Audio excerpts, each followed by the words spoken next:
Начинающие предприниматели Якутска могут стать резидентами бизнес-инкубатора и получить помещение по льготной арендной цене. Сегодня начался прием заявок на участие в конкурсе на предоставление в аренду помещений в бизнес-инкубаторе Якутска. Он проводится в рамках государственной программы по поддержке начинающих предпринимателей республики. Подробности в материале Саргаланы Захаровой. Перед тем, как открыть свой бизнес, каждый начинающий предприниматель в первую очередь думает о помещении, где он может разместить производство, обустроить рабочие места.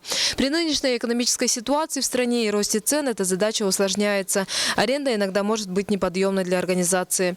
Подобные конкурсы направлены на поддержку начинающих бизнесменов. Именно в этом вопросе Николай Данилов со своей командой 3 года назад выиграл конкурс и стал резидентом бизнес-инкубатора. Я считаю, что это отличная стартовая площадка, так как дает сразу 3 преимущества.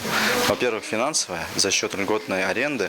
Второе преимущество – это решение организационных вопросов. Бизнес-инкубатор очень сильно помогает, когда вы, компания, участвуете в выставках и получаете какие-то меры господдержки.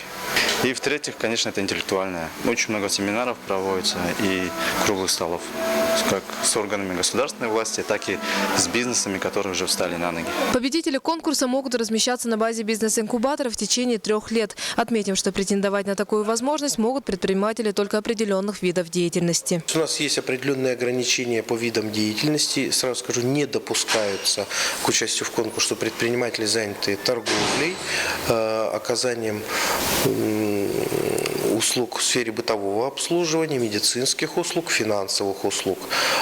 Приоритет, конечно же, отдается сфере производства, оказания услуг для бизнеса. В этом году бизнес-инкубатор вводит еще одно нововведение. Все участники, которые не прошли отбор в конкурсе, смогут стать дистанционными резидентами организации. Предприниматель просто не имеет возможности размещаться физически в бизнес-инкубаторе, но имеет право получать полный комплекс услуг по сопровождению его проекта.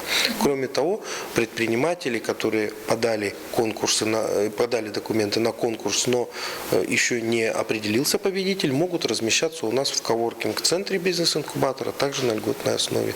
Напомню, что к начинающим предпринимателям относятся те, кто зарегистрировал свой бизнес и осуществляет деятельность на территории республики не более 3 лет. Саргалана Захарова, Сергей Васильев, НВК «Саха».